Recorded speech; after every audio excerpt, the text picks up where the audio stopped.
This week on Pitt Beyond the Script, we'll check in with Coach Narduzzi as his Panthers head into their second back-to-back game against top 15 opponents. And he squirts between defenders and is still running. A huge gain. Plus, we'll visit with Coach Fisher and the 10-0 Panther volleyball squad to recount the stellar start to their season. The Panthers make it 27 in a row at home and win this top 10 showdown. And their upcoming back-to-back matches with Penn State.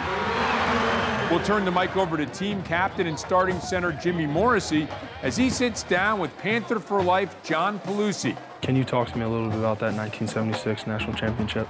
Plus, we'll get to know another Pitt Panther captain, senior wideout Maurice French. Touchdown Panthers, 74 yards. This week on Pitt Beyond the Script. It starts as a game, a gathering of friends. And slowly, as some begin to sit back, others stand out. The joy of playing turns to passion. And as the skills develop, so do the minds. And they begin to seek challenges, peers, and mentors to further their abilities and opportunities.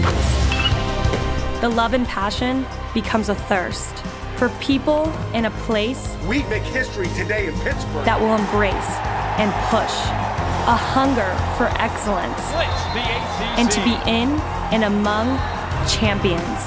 These are the dreamers, scholars, leaders. These are the guides, teachers, mentors. And this is the opportunity, the challenge, the place. This is Pitt Beyond the Script.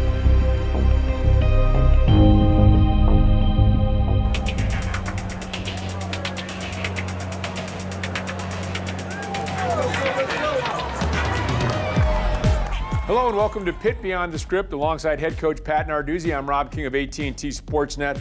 A really entertaining game in Happy Valley on Saturday. I want to take you back to the beginning because there was that weather delay. You're getting everybody charged up. It's a 100th meeting. Everybody's excited. How do you make sure that your team, and what's the timeline? When did you find out? How do you make sure your team's ready to go and doesn't peak too soon emotionally? Yeah, we went out for pregame, Rob, and you heard the warnings that you may have to close the game down. We may go in. You didn't know when it was going to happen. It went down right in the middle of our pregame warm-up, so we brought the kids in, to make sure they're safe, and then as a staff, we just got in the staff room to kind of mapped out, kind of keep the same routine that we normally do. You get 110,000 people in a game, and you can get fans, you can get some momentum going with the crowd. I thought there were several plays where momentum switched one way or the other. One of them I thought early in the game was the sack that Phil Campbell made. Yeah, Phil Campbell had a heck of a play on that. We wish we would have come up with the football. It would have been even better if we swat that ball away first before we make contact with the quarterback. That was a great play and again, a for sure momentum changer. It could have been even bigger had the ball fallen into our hands. The screen pass to A.J. Davis, what was the call there? What did you see that you liked, and why was that such an effective play? Pickett has to get the ball out quickly. He's got Davis open in the flat, and he squirts between defenders and is still running. A huge gain. Great call because Penn State was blitzing. No, I have no idea. It's Coach Whipple's call. We knew they'd be rushing up the field. I mean, we knew they were aggressive up front. We knew Shakatoni likes to rush the passer more than he likes to play any run, so he ran up the field. They all ran up the field. They were in some type of man coverage where, the Mike linebacker, Cam Brown, had the tailback man-to-man. Jimmy Morrissey was able to block him and get AJ free. That drive wound up stalling, but then that just brought out one of the guys who I thought was kind of an unsung hero for you guys. Kirk Christodoulou, I thought, had several excellent punts, very good coverage downfield as far as downing the punts deep. He showed a little touch on that. Later, he boomed when that helped flip the field position. What did you think of his game? Kirk played outstanding. His best game as a Panther so far in his short career here. I couldn't be any happier with the way he punted the football. I mean, his pooch punts, his directional stuff was incredible. We took their best player out of the game in the punt return game. I wanted to talk about Vincent Davis. Two things happened. First of all, he had a chip block. He's not a big guy. He had a chip block in which he wiped out two Penn State guys, and then he's able to finish off a drive with a strong touchdown run. Shotgun handoff, running to his left, down to the goal line, and into the end zone, and that is Vincent Davis. Yeah, it was a great move, a great jump cut that he had to get in the end zone, I think down on about the 3-yard line. It was another one of those that was a tempo play. We'd gotten down there on kind of a screen and go where Dontavius got us down to the 3. And then we went with tempo and got a good run play, which was always nice to be able to get. And we were able to get Vince in the end zone. Way to bounce it outside by a little jitterbug, Vincent Davis. Kenny Pickett, another outstanding performance. The first half, putting up great numbers. How have you seen Kenny maturing as a quarterback from week 1 now to week 3? Kenny's had all the talent in the world. It's a matter of just kind of taking it and molding it. And I really believe Mark Whipple has done an incredible job with him so far, like he's done with every quarterback I've been around. Would we have liked him to come out swinging in the opener? Yes. But it takes time with a new offense, and you know from your great days at the quarterback position. You know, Kenny is, I think further ahead than we really would probably think. I mean, I'm just so proud of him watching him stay in the pocket with his eyes down the field and stepping up and making the throws that he needs to make. That Pickett to Mack connection, 12 receptions for Taysier Mack, that's a pretty good ball game. Obviously really impressed with Taysier. We know he's had that ability. We're now getting the ball out of the hand of the quarterback. He's seeing it better. We hope he has those 12 catches every weekend. Also in the first half, look, everyone's going to make plays. Penn State made a couple big plays. You have to give them credit. But 3 sacks, 6 knockdowns at the quarterback, I believe, in the first half, and 4 tackles for loss. The defense continues to be really impressive. Yeah, I mean, we played good in spurts. Our first half has been better than our second half at times, and we've got to get more pressure on the quarterback in the second half. And I think, the injury of Weaver and Camp and that rotation of keeping them fresh is not what it would have been or could have been. So we got to continue to develop those young guys to help give us a little second half push.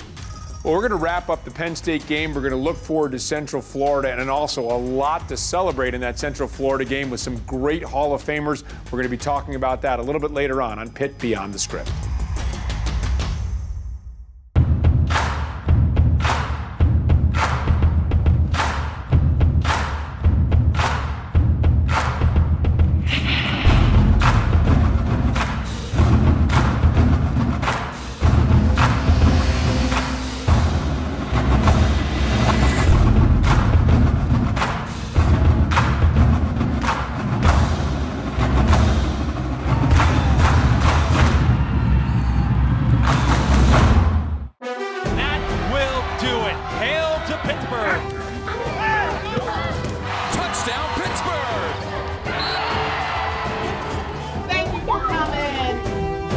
They helped me a lot to just, mold me who I am. Pitt just has it all. Everyone is on their feet. Hail to Pitt. We just witnessed history. Pitt Beyond the Script, weekly on AT&T Sportsnet. I love this game because it let me express myself. I like to make plays, and it's something I enjoy. It's like my meditation. I feel safe, comfortable, and just give me a good feeling. Down the field, the long pass will be caught for a touchdown. And that's fantastic, and you can spell that with 2 F's. It's picked up. He throws it down the field. There's a pass into the hands of Maurice Fritz. Wow. Touchdown. Wow. Pitt wins it 54-45. Actually funny, my mom never let me play football. I always played soccer, and then once I got into 7th grade, she finally got influenced by all my family and let me play. And it turned out I was doing good, so she fell in love with the sport as well. Throws it down the field. What a grab by Maurice Fritz. Leaping grab, one-handed. Sports Center, get ready for that one. They're texting me every day, calling me every day, and I felt like they were family. Coach Narduzzi is a great man. He always kept his word ever since I've been here. Back in high school, I always didn't have the best grades, and he promised me, he was like, you get this A in this class and boost up your GPA, you will get an offer from here. And other schools would just back off from me.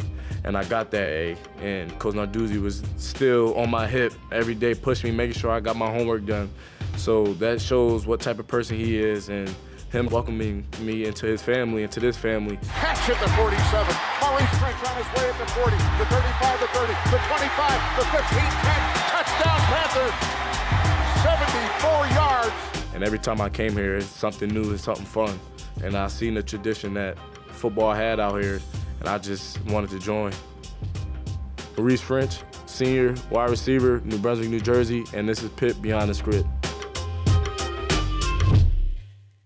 So next up, I want to bring in a speaker who has meant a great deal to me personally, and I know has impacted you all through so many resources and programs. We have both Kathy and John Pelusi speaking on behalf of both.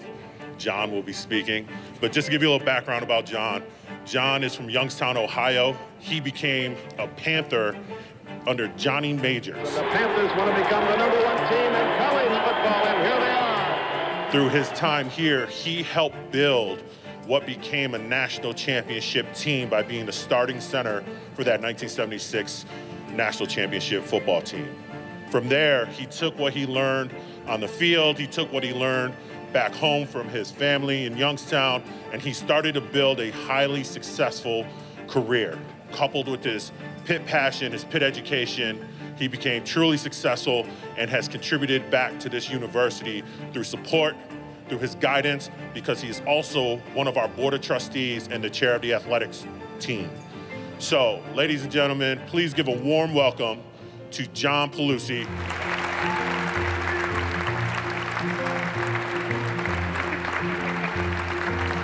Hello everyone, welcome to Pitt Beyond the Script. My name is Jimmy Morrissey, center for the Pitt football team, and I'm here with Mr. John Pelusi, former center of the 1976 national championship team.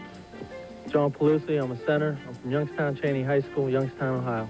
Now, Mr. Pelusi, a lot of people ask student athletes all the time, you know, why did we choose Pitt? And so that's my first question is, why did you choose Pitt? Coach Majors just came from Iowa State as the new head coach at the University of Pittsburgh. And he came and recruited me as part of the freshman and junior college class of 99 people. And the reason I came here is I thought I could play right away. And at the time, Pittsburgh was the third largest corporate headquarters. So I thought, you know, if football didn't work out, I have a good shot to get into business. Now, what was it like being a student athlete here? It was amazing because out of the 99 freshmen and junior college transfers, there was 46 of us that made it all the way through all 4 years. And those 46 people are brothers. They will do anything for you, anytime, any part of the day. And no matter what it is, you can always count on those people. Delivers it to Dorset. Here he goes. Great block. Touchdown, he scores. It's an extended family. It's somebody that you love and you always reach out. And you might only see him once a year, but when you see him, it brings back a lot of great memories.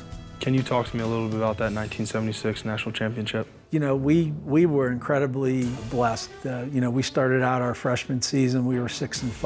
I don't think anybody thought we would even be 6-5 because, again, they were 1-10. Our first game was against Georgia. We played the Dogs down between the hedges. Coach Majors flew us all down to Athens, Georgia. I'll never forget walking out on the field between the hedges. It was probably about 85 degrees. It was the first game of the year.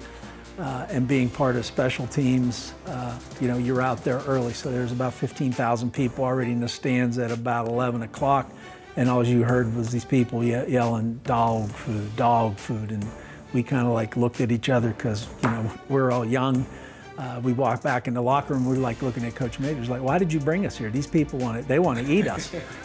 Make a long story short, we ended up tying Georgia 7-7. And we felt like we lost, but those people definitely lost. That stadium was completely dead. And, fast forward 4 years later, guess who we're playing in the Sugar Bowl for the national championship? Georgia. Here come the Panthers. Pittsburgh out of the East, a team put together by Johnny Majors and his coaching staff 4 years ago. And here they are today playing for the ultimate achievement, the national championship. We ended up spanking them 27-3. To win the national championship, and again, the same thing. The only sound you heard at the stadium after that was, the Pitt people cheering. Gone again. Look out. Uh-oh. Wow. That's great. That has to be one of your best memories. It was definitely one of my best memories. 4, 3, 2, 1. The game is over. And Johnny Majors gets a ride across the field as the Pittsburgh Panthers defeat the Georgia Bulldogs 27-3, a dominating performance. Look out, he's got the corner. Touchdown, Dorset.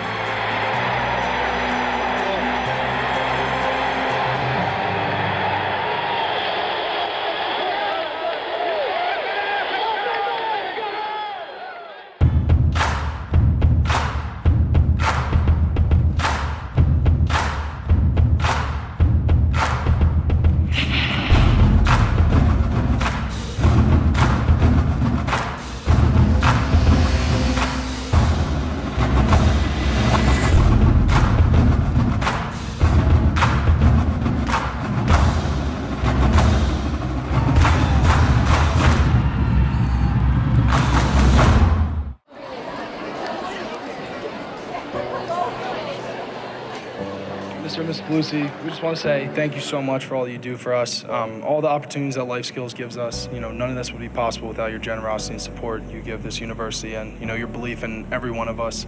So this summer, all the student athletes personally wrote you a thank you note for everything. So Panthers, please join me in giving another thank you to the Pelusi family. Well, John and Kathy Pelusi are two of the most outstanding people that I've met. I had the great fortune of meeting with them shortly after I was hired. Later that summer, John and I went and had dinner, and just getting to really know him as the man. They have incredible pride and passion about the University of Pittsburgh, and they care deeply about the welfare of student athletes. I think John himself, being a student athlete here, and then having an opportunity to go on and attain incredible success in business, I think he feels like it's his duty and obligation to give back and to help. And they do it by action. It's not just words. They do it by action, by what they've contributed to Life Skills and the passion they have for creating opportunities for young people to learn. Now, you're a very successful businessman. Can you talk about some things you learned at Pitt that have helped you throughout your career? Well, I think, Jimmy, you know, because you're an athlete. You know what it's like to go through spring ball. You know what it's like to go through winter workouts. You know what it's like to go to camp. You know what it's like to practice every day. There's a lot of hard work and effort that goes into that. There's a lot of times when, you feel like, I don't want to do this anymore, you're going to quit. Well, you don't quit as a successful athlete. I don't care whether it's football, basketball, soccer, lacrosse, baseball, track, you just don't quit. And I think those attributes serve you well no matter what you do when you go on to your next career. You have so much love for this university and all the time, effort, and support you give us. Why do you, what makes you give back to Pitt, and why do you love this place so much? The University of Pittsburgh is a really unique place. The city of Pittsburgh is a unique place. It's full of great people. And when I came here from Youngstown, Ohio, there was a lot of alumni who helped. We'd go to lunches, and I didn't get anything from them except advice, and they were great mentors. And to a person, people like Sam Shulo, Corky Koss, Joe Massaro, I could go on and on listing these people, and they helped me in so many different ways. And when I had some success, I went to them and said, look, my wife and I'd like to do something for you. We'd like to take you guys on vacation, take you out to dinner, make a donation in your name. And to a person, they said, single biggest thing you could do to help me and to reward me would be to go do that for somebody else.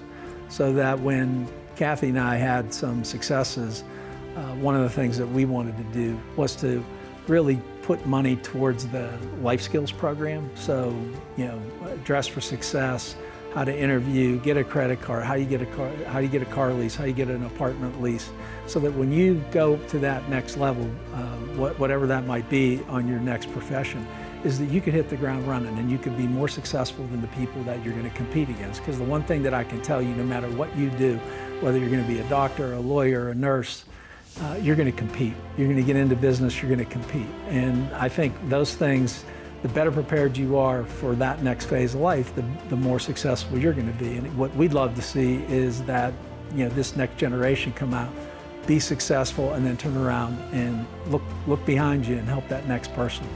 Now, a lot of things, faces and buildings have changed around campus, but what things at Pitt have stayed the same? I think the people. I think if you look at Pat and Karen Gallagher, they're two of the most giving people that you'd ever want to meet.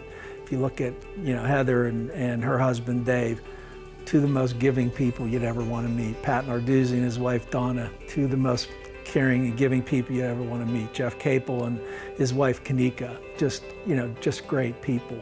So you're always going to have people come through here, but I think the thing that distinguishes the University of Pittsburgh from all others is the people that come here. They get ingrained in this community, and it's a giving community, and they really do care about people. And whether you win, lose, or draw, they're going to be there and support you.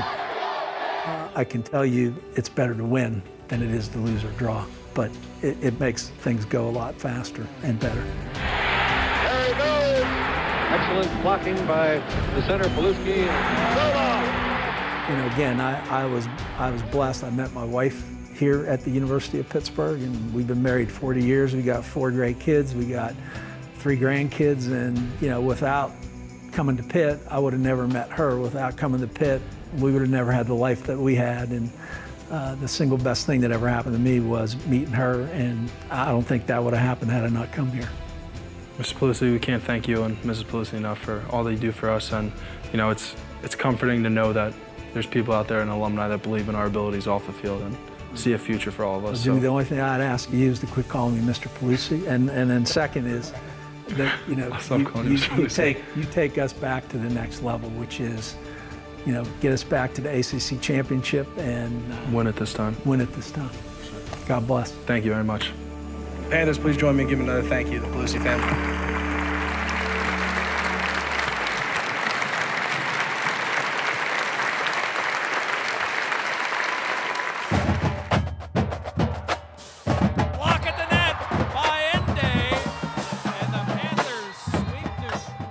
To be 10-0 right now is, you know, from my end, we're pretty.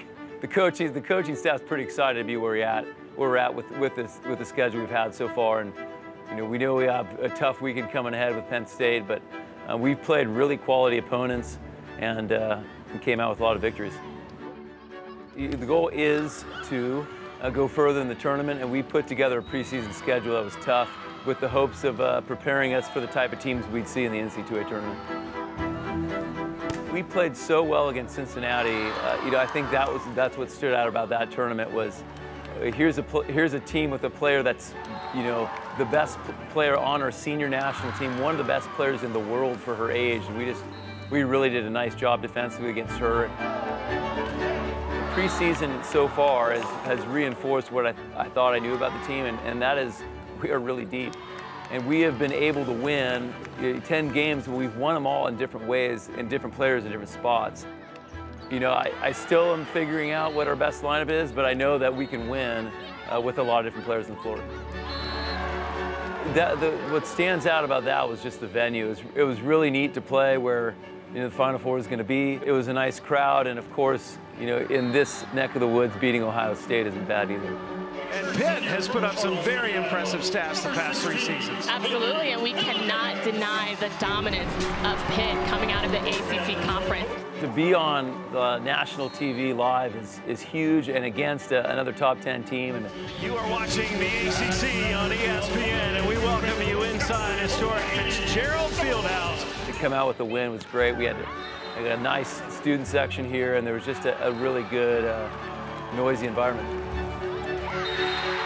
The Pitt Panthers make it 27 in a row at home and win this top 10 showdown. The takeaway for me on the West Coast was how well coached all those teams were. We felt like, you know, everyone we were going against was really well prepared for us.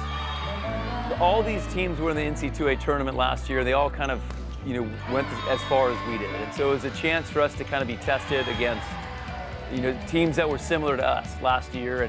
And so with Utah, you know, they have one of the best players in the nation, a second-team All-American from a year ago. That was a load to stop. And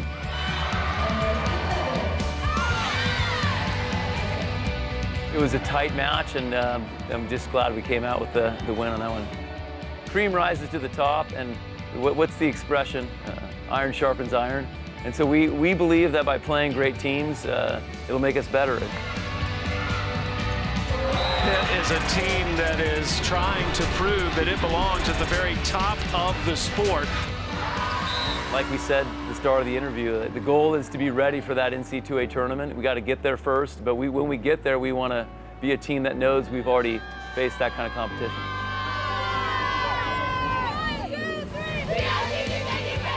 We're 6th in the nation.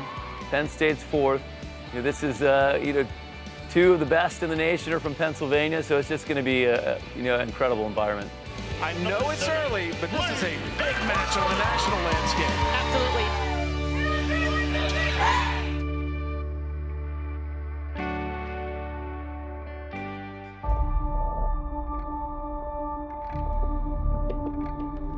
Welcome back to Pitt Beyond the Script. Coach, going into this 3rd week, you talked about some things to clean up. You were not happy with your pre-snap penalties from earlier in the season.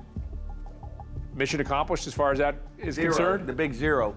You know, like I I tell it the way it is. I saw 0 penalties coming through camp. I mean, 3 maybe false starts the entire camp. To have 5 against Ohio U was like, what is going on? And then you go playing, in front of 100,000 with the noise and the silent count and have no issues. That just tells you it's a little bit of focus problems, whatever it was that day. Maybe the defense was barking out some things, I don't know. But our kids did a great job. We were a disciplined football team Saturday. I think we had 2 penalties to their 3. It was a very low penalty team and a clean game overall. Average game for Jalen Twyman. I say that laughingly because he had a sack and a half, which is what he's averaging for the year. He's in the top 5 in the nation in sacks. He's been really impressive. Yeah, Jalen's been I don't want to say surprise, but a pleasant surprise, I guess. He's made major improvements from a year ago. He's explosive, and I bet you if you walk down to the D-line meeting room right now, he's in there watching tape and trying to figure things out. He's a film rat. He cares about football. He's going to be a leader of this football team one day. He'll be a captain because of how much he cares and how hard he works. I'm not privy to your game plan, so I don't know if guys, and it's so hard to watch, and is a guy where he's supposed to be, but just from watching the game on TV, it sure looked like Paris Ford was in a lot of places at once in this game. Yeah, that's where we wanted to be. That boundary safety position, there's a lot of different things he can do, and he had an excellent game, his best game to date. He was excited for that game. I think it's one of the reasons he came to Pitt is to play in that game. We were excited for what he did. He had a great week of focus on what he needed to do, and I think that played a part in why he had so much success on Saturday. Late in the game, you have 3 cracks from the 1-yard line. You elect to kick a field goal. Obviously, the field goal isn't successful. You wind up losing the game 17-10. A lot of questions for you afterwards about that decision. No doubt about it. And again, as coaches, you always second-guess yourself. But I think from all the things we knew, from what we were listening to on the headphones, from what we knew we already ran, there's so many things that go into making decisions. It's not just any 4th and 1. It's the 4th and 1 with everything that's surrounding it, I think is the important thing. It comes down to personnel, comes down to what calls have we already used that we don't have at our arsenal anymore, because if you repeat a play, it's probably not a good idea. So I think it comes down to all the different things we know, and it comes down to execution. And I think we had great plans as far as what we wanted to do. There's only so many plays in those situations you can have in or execute properly, and we didn't execute the ones we needed, even that we had in properly. Not exactly easing into the schedule this year. You got a Virginia team in the opener who's in the top 25. Ohio picked to win the MAC. Penn State, we know, is a top 15 team in the country. Now you get UCF 15th in one poll, 16th in another. You pointed out in your weekly press conference, this is a team that has not lost a regular season game since 2016. Yeah, it's a good football team. They'll come up here prepared, well coached, and again, they know how to win. They've got a system offensively and defensively they believe in. Coach Heupel was only in his 2nd season there. Coach Frost kind of led him into that whole thing, and obviously have a pool of players down there in the state of Florida that they've done a great job with. It's a team that's averaging over 50 points per game, so that brings up 2 issues, I would think. One, defense rising to the challenge again. Secondly, maybe the ability of the offense to score some more points in this game. We certainly have to score some points. I mean, we're not going to shut them out. I sure hope they don't score 50. We got a lot more faith in our defense than that, but we're going to have to play well. We're going to have to keep our defense off the field and keep them fresh. Well, the fans are going to be treated to not only a heck of a football game, but also the Hall of Fame class. You have Johnny Majors, Mark May, Joe Schmidt, Jimbo Covert. This is fun. I mean, attaching to the past, the great, rich tradition in Pitt history. It'll be exciting. Again, it'll be more exciting for the fans. I won't go to any of the events, unfortunately. It would be great to be around the likes of Johnny Majors again. But I think it's a great evening. I think Friday evening is a Hall of Fame dinner. And we'll be busy working.